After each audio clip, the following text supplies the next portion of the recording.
Punjabi radio USA ਸੁਣ ਰਹੇ ਸਾਰੇ ਹੀ ਸਰੋਤਿਆਂ ਨੂੰ ਮੇਰੇ ਜਗਮੋਹਨ ਸਿੰਘ ਵੱਲੋਂ ਪਿਆਰ ਭਰੀ ਸਤਿ ਸ਼੍ਰੀ ਅਕਾਲ। ਅੱਜ 7 ਦਸੰਬਰ ਦਿਨ ਬੁੱਧਵਾਰ ਪ੍ਰੋਗਰਾਮ ਲੈ ਕੇ ਹਾਜ਼ਰ ਹਾਂ ਅਪਡੇਟ ਅਮਰੀਕਾ, ਜਿਸ ਦੇ ਵਿੱਚ ਤੁਹਾਨੂੰ ਵਰਲਡ ਨਿਊਜ਼, ਅਮਰੀਕਾ ਦੀਆਂ ਨਿਊਜ਼, ਮੌਸਮ ਦੇ ਬਾਰੇ ਜਾਣਕਾਰੀ, ਇਕਨੋਮੀ ਦੀ ਜਾਣਕਾਰੀ, ਵੱਖ-ਵੱਖ ਕੰਟਰੀ ਦੇ ਹਿਸਾਬ ਨਾਲ ਕਰੰਸੀ ਐਕਸਚੇਂਜ ਰੇਟ ਅਤੇ ਸੋਨੇ ਅਤੇ ਚਾਂਦੀ ਦੇ ਭਾਅ ਦੱਸਾਂਗੇ। ਖਬਰਾਂ ਦੀ ਸ਼ੁਰੂਆਤ ਕਰਨ ਤੋਂ ਪਹਿਲਾਂ ਧੰਨਵਾਦ ਕਰਦੇ ਹਾਂ ਆਪਣੇ ਅੱਜ ਦੇ ਸਪਾਂਸਰਸ ਦਾ, ਜਿਨ੍ਹਾਂ ਨੇ ਇਸ ਪ੍ਰੋਗਰਾਮ ਦੇ ਵਿੱਚ ਸਹਿਯੋਗ ਪਾਇਆ। ਅੱਜ ਦੀਆਂ ਖਬਰਾਂ ਨੂੰ ਸਪਾਂਸਰ ਕਰ ਰਹੇ ਹਨ ਖਾਲਸਾ ਇੰਸ਼ੋਰੈਂਸ ਏਜੰਸੀ ਵਾਲੇ ਸੈਨ ਹੋਜ਼ੇ ਤੋਂ, ਜੋ ਕਿ ਹਰ ਪ੍ਰਕਾਰ ਦੇ ਇੰਸ਼ੋਰੈਂਸ ਕਰਦੇ ਹਨ ਅਤੇ ਕਿਸੇ ਵੀ ਤਰ੍ਹਾਂ ਦੀ ਇੰਸ਼ੋਰੈਂਸ ਦੀ ਜਾਣਕਾਰੀ ਦੇ ਲਈ ਤੁਸੀਂ ਇਹਨਾਂ ਨੂੰ ਕਾਲ ਕਰ ਸਕਦੇ ਹੋ 408 272 2500 ਤੇ। ਇਸ ਦੇ ਨਾਲ ਸੰਤੋਖ ਸਿੰਘ ਬਾਸੀ, ਪਰਮਜੀਤ ਕੌਰ ਜੀ ਬਾਸੀ ਫਰੀਮੌਂਟ ਤੋਂ, ਮਨਜੀਤ ਸਿੰਘ, ਨਰਿੰਦਰ ਕੌਰ ਕਲਾਰ ਜੀ ਕਲੋਵਿਸ ਤੋਂ ਅਤੇ ਕੁਲਵਿੰਦਰ ਕੌਰ ਜੀ। ਜੇਕਰ ਤੁਸੀਂ ਵੀ ਇਸ ਪ੍ਰੋਗਰਾਮ ਨੂੰ ਜਾਂ ਪੰਜਾਬੀ ਰੇਡੀਓ USA ਦੇ ਕਿਸੇ ਵੀ ਹੋਰ ਪ੍ਰੋਗਰਾਮ ਨੂੰ ਸਪਾਂਸਰ ਕਰਨਾ ਚਾਹੁੰਦੇ ਹੋ ਤਾਂ ਤੁਸੀਂ ਕਾਲ ਕਰ ਸਕਦੇ ਹੋ 408 722 7698 ਤੇ, ਜਾਂ ਫਿਰ ਈਮੇਲ ਕਰ ਸਕਦੇ ਹੋ ਸਾਡੇ ਈਮੇਲ ਐਡਰੈਸ info@punjabiradiousa.com ਤੇ। ਪਹਿਲਾਂ ਚੋਣਵੀਆਂ ਖਬਰਾਂ। ਇੰਡੋਨੇਸ਼ੀਆ 'ਚ ਆਏ ਭੂਚਾਲ ਕਾਰਨ 100 ਲੋਕਾਂ ਦੀ ਮੌਤ। ਪਾਕਿਸਤਾਨ ਦੇ ਵਿੱਚ ਇੱਕ ਕਮਰਸ਼ੀਅਲ ਪਲੇਨ ਹੋਇਆ ਕ੍ਰੈਸ਼, ਜਿਸ ਦੇ ਕਾਰਨ ਹੋਈ 48 ਲੋਕਾਂ ਦੀ ਮੌਤ। ਡੋਨਾਲਡ ਟਰੰਪ ਨੇ ਡਿਪਾਰਟਮੈਂਟ ਆਫ ਹੋਮਲੈਂਡ ਸਿਕਿਉਰਿਟੀ ਦੇ ਸੈਕਟਰੀ ਦੇ ਤੌਰ ਤੇ ਸਾਬਕਾ marine general John F. Kelly ਨੂੰ ਚੁਣਿਆ। ਟੈਂਸੀ ਨੈਸ਼ਨਲ ਪਾਰਕ 'ਚ ਲੱਗੀ ਅੱਗ ਤੇ ਦੋਸ਼ ਦੇ ਵਿੱਚ 2 ਨਾਬਾਲਿਗ ਗ੍ਰਿਫਤਾਰ। ਪਰਲ ਹਾਰਬਰ ਦੀ 75ਵੀਂ ਬਰਸੀ ਦੇ ਮੌਕੇ ਤੇ ਮਰਨ ਵਾਲਿਆਂ ਨੂੰ ਕੀਤਾ ਗਿਆ ਯਾਦ। ਫਰੈਜ਼ਨੋ 'ਚ ਡਰੰਕ ਡਰਾਈਵਿੰਗ ਦੇ ਕੇਸ 'ਚ ਹੋਏ ਇੱਕ ਹਾਦਸੇ 'ਚ ਸੈਨੋਜ਼ੇ ਨਿਵਾਸੀ ਦੀ ਮੌਤ। ਹੁਣ ਖਬਰਾਂ ਵਿਸਥਾਰ ਦੇ ਨਾਲ। ਇੰਡੋਨੇਸ਼ੀਆ ਦੇ ਇੱਕ ਸਟੇਟ ਦੇ ਵਿੱਚ ਆਏ ਭੂਚਾਲ ਦੇ ਕਾਰਨ 100 ਲੋਕਾਂ ਦੀ ਮੌਤ ਹੋ ਗਈ ਅਤੇ ਸੈਂਕੜੇ ਤੋਂ ਜ਼ਿਆਦਾ ਇਸ ਦੇ ਕਾਰਨ ਜ਼ਖਮੀ ਹੋਏ। ਇੰਡੋਨੇਸ਼ੀਆ ਦੇ ਵਿੱਚ ਤਕਰੀਬਨ 6.5 ਤੀਬਰਤਾ ਦੇ ਆਏ ਇਸ ਭੂਚਾਲ ਦੇ ਕਾਰਨ ਕਾਫੀ ਤਬਾਹੀ ਮੱਚੀ। ਦੱਸਿਆ ਜਾਂਦਾ ਕਿ ਇਸ ਭੂਚਾਲ ਦੇ ਕਾਰਨ ਤਕਰੀਬਨ 500 ਤੋਂ ਜ਼ਿਆਦਾ ਲੋਕ ਜ਼ਖਮੀ ਹੋਏ ਹਨ। ਇੰਡੋਨੇਸ਼ੀਆ ਦੀ ਨੈਸ਼ਨਲ ਡਿਜ਼ਾਸਟਰ ਮੈਨੇਜਮੈਂਟ ਏਜੰਸੀ ਨੇ ਦੱਸਿਆ ਕਿ ਪੂਰੀ ਸਟੇਟ ਦੇ ਵਿੱਚ ਐਮਰਜੈਂਸੀ ਡਿਕਲੇਅਰ ਕਰ ਦਿੱਤੀ ਗਈ ਹੈ ਅਤੇ ਇੱਥੇ ਰਾਹਤ ਦੇ ਕੰਮ ਪੂਰੇ ਯੁੱਧ ਸਤਰ ਦੇ ਉੱਤੇ ਚੱਲ ਰਹੇ ਹਨ। ਦੱਸਿਆ ਜਾਂਦਾ ਹੈ ਕਿ ਪਿਛਲੇ ਸਾਲ ਇੰਡੋਨੇਸ਼ੀਆ ਦੇ ਆਸ-ਪਾਸ ਰਹਿ ਕੇ 6 ਤੋਂ 6.5 ਤੀਬਰਤਾ ਦੇ ਭੂਚਾਲ ਆਉਂਦੇ ਰਹੇ, ਜਿਸ ਦੇ ਕਾਰਨ ਸਮੁੰਦਰ ਦੇ ਵਿੱਚ ਥੋੜ੍ਹੀਆਂ ਬਹੁਤ ਸੁਨਾਮੀਆਂ ਵੀ ਉੱਠਦੀਆਂ ਰਹੀਆਂ। ਪਰ ਅੱਜ ਆਏ ਇਸ ਭੂਚਾਲ ਦਾ ਕੇਂਦਰ ਇੰਡੋਨੇਸ਼ੀਆ ਦੀ ਇੱਕ ਸਟੇਟ ਬਣਿਆ, ਜਿਸ ਦੇ ਕਾਰਨ ਇੰਨੀ ਭਿਆਨਕ ਤਬਾਹੀ ਹੋਈ। ਭੂਚਾਲ ਦੇ ਕਾਰਨ ਕਈ ਇਮਾਰਤਾਂ, ਜਿਨ੍ਹਾਂ ਦੇ ਵਿੱਚ ਮਸਜਿਦ, ਹੋਰ ਕਈ ਬਿਜ਼ਨਸ, ਹੋਟਲ, ਇਹਨਾਂ ਸਾਰੀਆਂ ਇਮਾਰਤਾਂ ਨੂੰ ਨੁਕਸਾਨ ਪਹੁੰਚਿਆ ਹੈ ਤੇ ਪਾਵਰ ਅਤੇ ਪਾਣੀ ਦੀਆਂ ਪਾਈਪਲਾਈਨਸ ਨੂੰ ਵੀ ਕਾਫੀ ਨੁਕਸਾਨ ਪਹੁੰਚਿਆ। ਡਿਜ਼ਾਸਟਰ ਮੈਨੇਜਮੈਂਟ ਏਜੰਸੀ ਨੇ ਦੱਸਿਆ ਕਿ ਭੂਚਾਲ ਦੇ ਕਾਰਨ ਤਕਰੀਬਨ 5 ਝਟਕੇ ਭੂਚਾਲ ਤੋਂ ਬਾਅਦ ਦੇ ਵਿੱਚ ਵੀ ਮਹਿਸੂਸ ਕੀਤੇ ਗਏ। 2004 ਦੇ ਵਿੱਚ ਇੰਡੋਨੇਸ਼ੀਆ ਦੇ ਵਿੱਚ 9.2 ਤੀਬਰਤਾ ਦਾ ਭੂਚਾਲ ਆਇਆ ਸੀ, ਜਿਸ ਦੇ ਕਾਰਨ ਕਾਫੀ ਤਬਾਹੀ ਹੋਈ ਸੀ ਅਤੇ ਸਮੁੰਦਰ ਦੇ ਵਿੱਚ ਸੁਨਾਮੀ ਵੀ ਉੱਠੀ ਸੀ। ਪਾਕਿਸਤਾਨ ਇੰਟਰਨੈਸ਼ਨਲ ਏਅਰਲਾਈਨ ਦੀ ਇੱਕ ਫਲਾਈਟ, ਜਿਸ ਦੇ ਵਿੱਚ ਕਿ 48 ਯਾਤਰੀ ਸਨ, ਉਹ ਅੱਜ ਪਹਾੜੀਆਂ ਦੇ ਵਿੱਚ ਕ੍ਰੈਸ਼ ਕਰ ਗਈ, ਜਿਸ ਦੇ ਕਾਰਨ 48 ਲੋਕਾਂ ਦੀ ਮੌਤ ਹੋ ਗਈ। ਇਸ ਦੇ ਵਿੱਚ 42 ਯਾਤਰੀ, ਇਸ ਦੇ ਨਾਲ 5 ਕਰੂ ਮੈਂਬਰ ਅਤੇ ਇੱਕ ਗਰਾਊਂਡ ਇੰਜੀਨੀਅਰ ਸ਼ਾਮਿਲ ਹੈ। ਇਸ ਫਲਾਈਟ ਨੇ ਪਾਕਿਸਤਾਨ ਦੀ ਰਾਜਧਾਨੀ ਇਸਲਾਮਾਬਾਦ ਤੋਂ ਉਡਾਣ ਭਰੀ ਸੀ। PIA ਦੇ ਚੇਅਰਮੈਨ ਅਜ਼ਮ ਸਹਿਗਲ ਨੇ ਦੱਸਿਆ ਕਿ ਪਲੇਨ ਦੇ ਵਿੱਚ ਸਵਾਰ ਸਾਰੇ ਯਾਤਰੀ ਅਤੇ ਕਰੂ ਮੈਂਬਰਸ ਦੀ ਮੌਤ ਹੋ ਚੁੱਕੀ ਹੈ। ਉਹਨਾਂ ਨੇ ਦੱਸਿਆ ਕਿ ਜਹਾਜ਼ ਦੇ ਵਿੱਚ ਕੁਝ ਤਕਨੀਕੀ ਖਰਾਬੀ ਆਈ, ਜਿਸ ਦੇ ਨਾਲ ਉਸ ਦਾ ਟਾਵਰ ਤੋਂ ਸੰਬੰਧ ਟੁੱਟ ਗਿਆ ਅਤੇ ਪਲੇਨ ਪਹਾੜੀਆਂ 'ਚ ਜਾ ਕੇ ਕ੍ਰੈਸ਼ ਕਰ ਗਿਆ। ਸਹਿਗਲ ਨੇ ਇਹ ਵੀ ਕਿਹਾ ਕਿ ਹੋ ਸਕਦਾ ਹੈ ਕਿ ਇਸ ਦੇ ਵਿੱਚ ਕੋਈ ਮਨੁੱਖੀ ਗਲਤੀ ਦਾ ਕਾਰਨ ਰਿਹਾ ਹੋਵੇ, ਪਰ ਇਹ ਸਭ ਜਾਂਚ ਆਉਣ ਤੋਂ ਬਾਅਦ 'ਚ ਹੀ ਪਤਾ ਚੱਲੇਗਾ। ਇਹ ਕ੍ਰੈਸ਼ ਸਾਈਟ ਇਸਲਾਮਾਬਾਦ ਤੋਂ 45 ਮੀਲ ਦੀ ਦੂਰੀ ਦੇ ਉੱਤੇ ਦੱਸੀ ਜਾਂਦੀ ਹੈ। ਦੱਸਿਆ ਜਾਂਦਾ ਹੈ ਕਿ 2007 ਦੇ ਵਿੱਚ ਯੂਰਪੀਅਨ ਯੂਨੀਅਨ ਨੇ ਪਾਕਿਸਤਾਨ ਇੰਟਰਨੈਸ਼ਨਲ ਏਅਰਲਾਈਨਸ ਦੀ ਫਲਾਈਟਸ ਨੂੰ ਉਡਾਨ ਭਰਨ ਤੋਂ ਯੂਰਪ ਦੇ ਵਿੱਚ ਬੈਨ ਲਾ ਦਿੱਤਾ ਸੀ, ਕਿਉਂਕਿ ਉਹਨਾਂ ਦੇ ਸੇਫਟੀ ਰੈਕਰਡਸ ਸਹੀ ਨਹੀਂ ਸਨ। ਪਰ 2014 ਦੇ ਵਿੱਚ ਇਹ ਬੈਨ ਪਾਰਸ਼ਲੀ ਲਿਫਟ ਕਰ ਦਿੱਤਾ ਗਿਆ। ਪ੍ਰੈਜ਼ੀਡੈਂਟ ਇਲੈਕਟ ਡੋਨਾਲਡ ਟਰੰਪ ਅੱਜ ਟਾਈਮ ਮੈਗਜ਼ੀਨ ਦੁਆਰਾ ਪਰਸਨ ਆਫ ਦਾ ਈਅਰ ਚੁਣੇ ਗਏ। President elect Donald Trump person of the year Bharat ਦੇ ਪ੍ਰਧਾਨ ਮੰਤਰੀ ਨਰਿੰਦਰ ਮੋਦੀ ਨੂੰ ਹਰਾ ਕੇ ਬਣੇ ਅਤੇ ਇਸ ਦੌੜ ਦੇ ਵਿੱਚ ਵਰਲਡ ਦੇ ਹੋਰ ਵੀ ਕਈ ਨੇਤਾ ਸ਼ਾਮਿਲ ਸਨ। ਹਾਲਾਂਕਿ ਰੀਡਰਸ ਪੋਲ ਦੇ ਵਿੱਚ ਨਰਿੰਦਰ ਮੋਦੀ ਅੱਗੇ ਰਹੇ, ਪਰ ਓਵਰਆਲ ਵੋਟਿੰਗ ਦੇ ਵਿੱਚ ਡੋਨਾਲਡ ਟਰੰਪ ਨੇ ਇਹ ਬਾਜੀ ਮਾਰੀ। ਪ੍ਰੈਜ਼ੀਡੈਂਟ ਇਲੈਕਟ ਡੋਨਾਲਡ ਟਰੰਪ ਨੇ ਅੱਜ ਡਿਪਾਰਟਮੈਂਟ ਆਫ ਹੋਮਲੈਂਡ ਸਿਕਿਉਰਿਟੀ ਦੇ ਸੈਕਟਰੀ ਦੇ ਤੌਰ ਦੇ ਉੱਤੇ ਸਾਬਕਾ marine general John F. Kelly ਨੂੰ ਚੁਣ ਲਿਆ ਹੈ। ਸਾਬਕਾ ਜਨਰਲ ਜੌਨ F. ਕੈਲੀ, ਜੋ ਕਿ 40 ਸਾਲ ਸੈਨਾ ਦੇ ਵਿੱਚ ਬਿਤਾ ਚੁੱਕੇ ਹਨ ਅਤੇ ਦੱਸਿਆ ਜਾਂਦਾ ਹੈ ਕਿ ਉਹਨਾਂ ਦੇ ਬੇਟੀ ਦੀ ਮੌਤ ਵੀ ਅਫਗਾਨਿਸਤਾਨ ਦੇ ਵਿੱਚ ਇੱਕ ਕੰਬੈਟ ਆਪਰੇਸ਼ਨ ਦੇ ਦੌਰਾਨ ਹੋਈ ਸੀ। ਪ੍ਰੈਜ਼ੀਡੈਂਟ ਇਲੈਕਟ ਡੋਨਲਡ ਟਰੰਪ ਨੇ ਇਹਨਾਂ ਨੂੰ ਆਪਣੇ ਹੋਮਲੈਂਡ ਸਿਕਿਉਰਿਟੀ ਦੇ ਸੈਕਟਰੀ ਤੌਰ ਦੇ ਉੱਤੇ ਚੁਣਿਆ। Department of Homeland security America ਦੇ ਵਿੱਚ ਕਾਫੀ ਵੱਡਾ ਡਿਪਾਰਟਮੈਂਟ ਮੰਨਿਆ ਜਾਂਦਾ ਹੈ ਤੇ ਇਸ ਡਿਪਾਰਟਮੈਂਟ ਦੇ ਤਕਰੀਬਨ 2.5 ਲੱਖ ਤੋਂ ਜ਼ਿਆਦਾ EMPLOYEES ਹਨ। ਇਸ ਡਿਪਾਰਟਮੈਂਟ ਦੀ ਜ਼ਿੰਮੇਵਾਰੀ ਦੇਸ਼ ਭਰ ਦੇ ਵਿੱਚ ਅੱਤਵਾਦੀ ਗਤੀਵਿਧੀਆਂ ਰੋਕਣ, ਇਮੀਗ੍ਰੇਸ਼ਨ ਮੁੱਦਿਆਂ ਨੂੰ ਦੇਖਣ ਅਤੇ ਰਾਸ਼ਟਰਪਤੀ ਦੀ ਸਿਕਿਉਰਿਟੀ ਦੀ ਵੀ ਹੁੰਦੀ ਹੈ। ਇਸ ਤੋਂ ਪਹਿਲਾਂ general John F Kelly central ਅਤੇ ਸਾਊਥ ਅਮਰੀਕਾ ਦੀ ਫੋਰਸ ਨੂੰ ਕਮਾਂਡ ਕਰ ਚੁੱਕੇ ਹਨ। ਹਾਲਾਂਕਿ ਦੱਸਿਆ ਜਾ ਰਿਹਾ ਹੈ ਕਿ ਹੋ ਸਕਦਾ ਹੈ ਕਿ ਸੈਨੇਟਰਸ ਜੌਨ ਐਫ ਕੈਲੀ ਦੇ ਨਾਮ ਦੇ ਉੱਤੇ ਨਾ ਮੰਨਣ ਅਤੇ ਇਹਨਾਂ ਦੀ ਨੋਮੀਨੇਸ਼ਨ ਸੈਨੇਟ ਵੱਲੋਂ ਪੂਰੀ ਨਾ ਕੀਤੀ ਜਾਵੇ।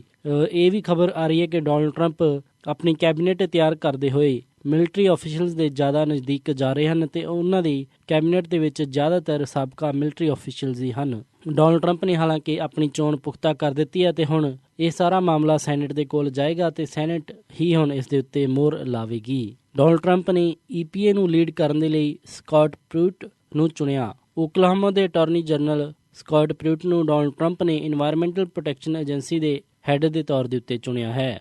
ਦੱਸਿਆ ਜਾ ਰਿਹਾ ਹੈ ਕਿ ਡੋਨਲਡ ਟਰੰਪ ਲਗਾਤਾਰ ਰਾਸ਼ਟਰਪਤੀ ਬਰਾਕ ਓਬਾਮਾ ਦੁਆਰਾ ਚਲਾਈ ਜਾ ਰਹੀ ਕਲਾਈਮੇਟ ਚੇਂਜ ਦੀ ਮੁਹਿੰਮ ਨੂੰ ਤੋੜਨਾ ਚਾਹੁੰਦੇ ਹਨ ਅਤੇ ਜਿੰਨੇ ਵੀ ਰੂਲਸ ਐਂਡ ਰੈਗੂਲੇਸ਼ਨ ਰਾਸ਼ਟਰਪਤੀ ਬਰਾਕ ਓਬਾਮਾ ਨੇ ਤੇਲ ਕੰਪਨੀਆਂ ਦੇ ਉੱਤੇ ਇਨਵਾਇਰਮੈਂਟਲ ਪ੍ਰੋਟੈਕਸ਼ਨ ਏਜੰਸੀ ਦੇ ਤਹਿਤ ਲਾਏ ਹਨ, ਉਹਨਾਂ ਨੂੰ ਹਟਾਉਣ ਦੇ ਹਮਾਇਤੀ ਹਨ। ਮਿਸਟਰ ਪ੍ਰੂਟ ਪਹਿਲਾਂ ਵੀ ਰਾਸ਼ਟਰਪਤੀ ਬਰਾਕ ਓਬਾਮਾ ਦੇ ਕਲਾਈਮੇਟ ਚੇਂਜ ਪਾਲਿਸੀਜ਼ ਦੇ ਫੈਸਲੇ ਦੇ ਖਿਲਾਫ ਲੀਗਲ ਬੈਟਲ ਲੜਦੇ ਆਏ ਹਨ। ਸ਼ਾਇਦ ਇਸੇ ਕਰਕੇ ਇਹਨਾਂ ਨੂੰ ਇਹ ਡਿਪਾਰਟਮੈਂਟ ਡੋਨਲਡ ਟਰੰਪ ਦੇ ਵਜੋਂ ਸੰਭਾਲਣ ਦੇ ਲਈ ਸੱਦਿਆ ਗਿਆ ਹੈ।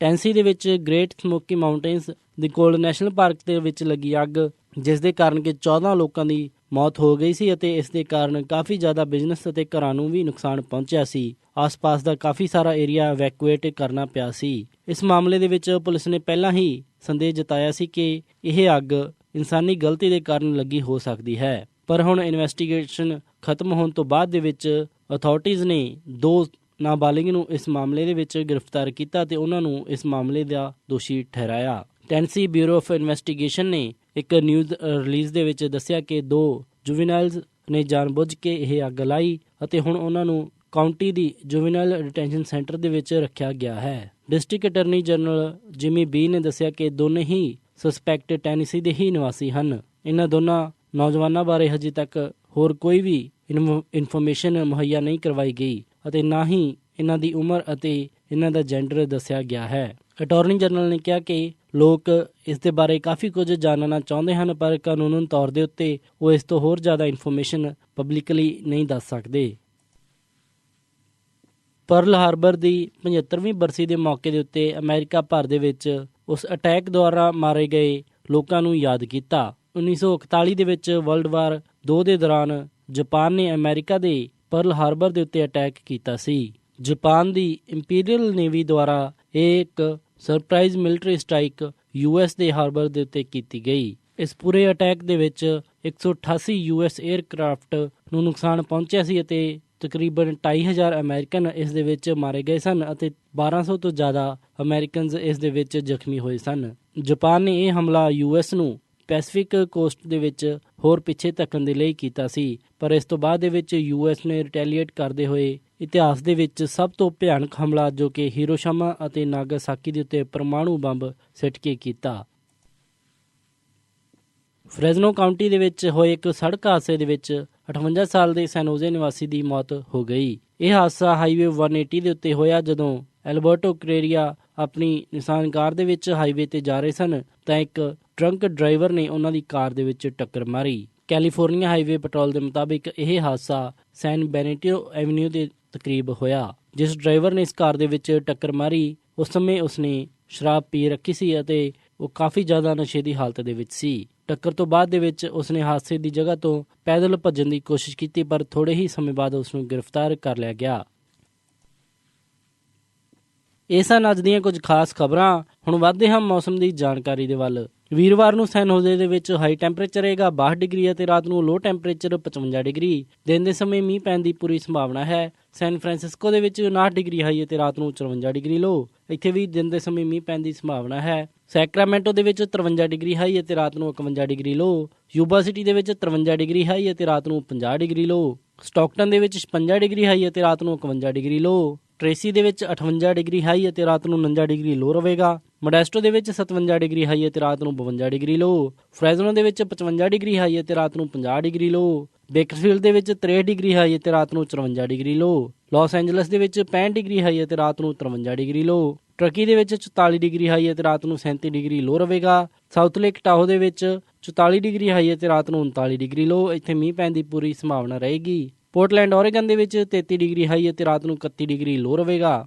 ਸੀਐਟਲ ਦੇ ਵਿੱਚ 39 ਡਿਗਰੀ ਹਾਈ ਅਤੇ ਰਾਤ ਨੂੰ 34 ਡਿਗਰੀ ਲੋ। ਫਲੈਗਸਟਾਫ ਐਰੀਜ਼ੋਨਾ ਦੇ ਵਿੱਚ 46 ਡਿਗਰੀ ਹਾਈ ਅਤੇ ਰਾਤ ਨੂੰ 24 ਡਿਗਰੀ ਲੋ ਰਹੇਗਾ। ਸਾਲਟ ਲੇਕ ਸਿਟੀ ਯੂਟਾ ਦੇ ਵਿੱਚ 35 ਡਿਗਰੀ ਹਾਈ ਅਤੇ ਰਾਤ ਨੂੰ 32 ਡਿਗਰੀ ਲੋ। ਸ਼ਿਕਾਗੋ ਦੇ ਵਿੱਚ 25 ਡਿਗਰੀ ਹਾਈ ਅਤੇ ਰਾਤ ਨੂੰ 20 ਡਿਗਰੀ ਲੋ। ਨਿਊਯਾਰਕ ਦੇ ਵਿੱਚ 47 ਡਿਗਰੀ ਹਾਈ ਅਤੇ ਰਾਤ ਨੂੰ 32 ਡਿਗਰੀ ਲੋ ਰਹੇਗਾ।